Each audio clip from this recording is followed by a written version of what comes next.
And now to our second look at privacy online and a story about protecting computers from cyber attacks. NewsHour correspondent Tom Bearden reports. Utah's social security numbers, names, addresses, birth dates. 900,000 people had their names, addresses, and social security numbers stolen when the Utah Health Department's server was hacked. This kind of thing happens more often than most people realize. Websites taken down, high-tech secrets stolen, intellectual property rights violated, and individuals swindled. But Douglas Maughan says there's much more at stake than just crime. He heads the Department of Homeland Security's Cybersecurity Division. The infrastructure that needs to be protected are those critical infrastructures, not just the internet, but finance sector, electric sector, oil and gas, and all of the major critical infrastructures are running systems that are commodity and are subject to attack. Those sectors are increasingly vulnerable because they're now connected to outside systems.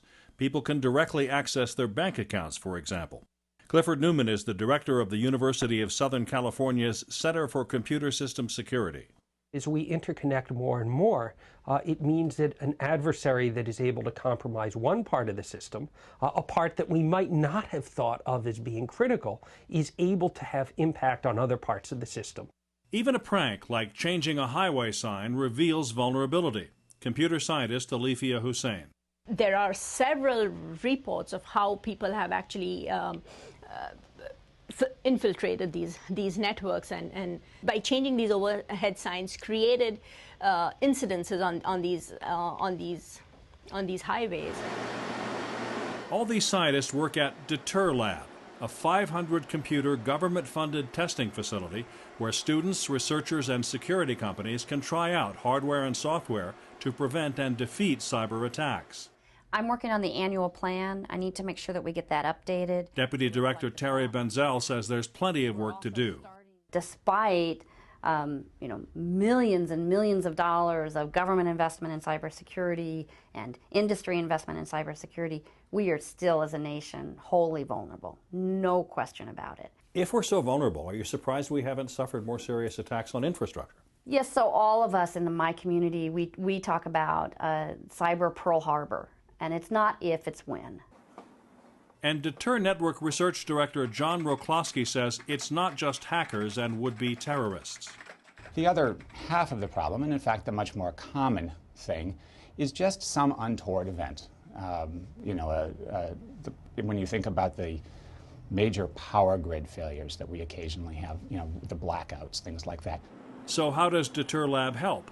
So here, by having a fixed facility that you run your experiments in, you can run multiple what-if scenarios, collect your data, repeat those, and share your results with the rest of the research community. I'm reminded of a guy who built a race car and take it to the track and see if it works. Exactly, right.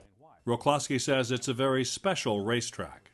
A racetrack that can create all sorts of conditions that the car would face, and also has a lot of instrumentation to understand what happens when that car faces that. DeterLab was started in 2003 with money from the National Science Foundation, which is also a funder of the NewsHour, and the Department of Homeland Security. Benzel says one of DeterLab's most powerful features is the ability to provide accurate simulations of very large computer networks.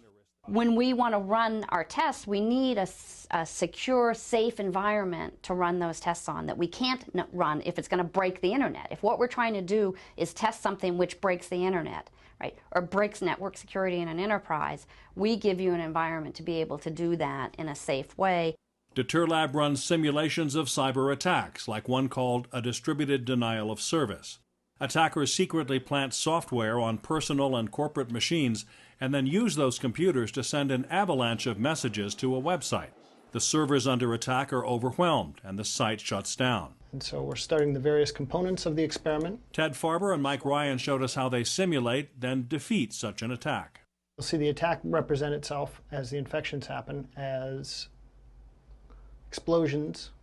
That lets the researcher know qualitatively that the worm's spreading. You'll see a representation of the attack as it sort of focuses across the network, forming. The simulation goes on to show how the software being tested reroutes the traffic to other parts of the network and takes the pressure off the targeted site. DeterLab also allows companies to simulate their own internal or enterprise networks and see how various attack scenarios play out. So our goal is to sort of add security by design, to enable you to design your networks in a way so that you can actually, rather than add security as an afterthought, you can actually design security into your system right from the start.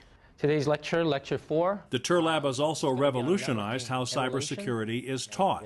USC Assistant Professor Young Cho says he used to teach these classes in rooms full of equipment that had to be shared, severely limiting student access. They also couldn't do experiments that posed any danger to the equipment.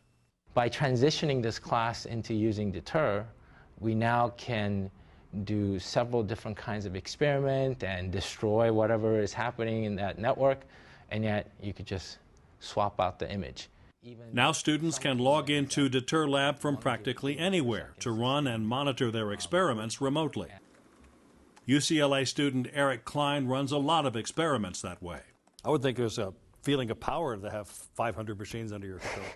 Sometimes it is, but I can't get those machines to do anything that one might call evil. So I mean, it's nice to, for example, when you're doing denial of service defense attacks, defense measurements, you can get 500 machines to attack one of the machines, and you're like, oh yeah, but I can't get them to attack anything, outside the test bed, which of course is a good thing from, legal standpoint. Yeah, exactly. But it's kind of fun to be able to go, oh, that guy, I don't like him. Let me just send my 500 minions after him. But I guess that's what I'm trying to fix, not cause. At DeterLab, they want to encourage more and even younger students to use the facility. But they also see their mission as educating utilities and others who they think are the most at risk. Do you get pushback from companies who say this just isn't worth my time? Sure. A lot of this is an unfunded mandate. They may not have, security is not necessarily a primary concern for them. They're, especially in critical infrastructure, they're more worried about things like availability of service. So again, it's an education problem to try to help them understand the nature of the threat and the criticality of what would happen if they were compromised, and try to get them to provide those services and those capabilities in their infrastructure. The people who run DeterLab hope the lesson is learned before a future cyber attack causes massive disruption. Tom has more on this story in a blog post you can find on our website at newshour.pbs.org.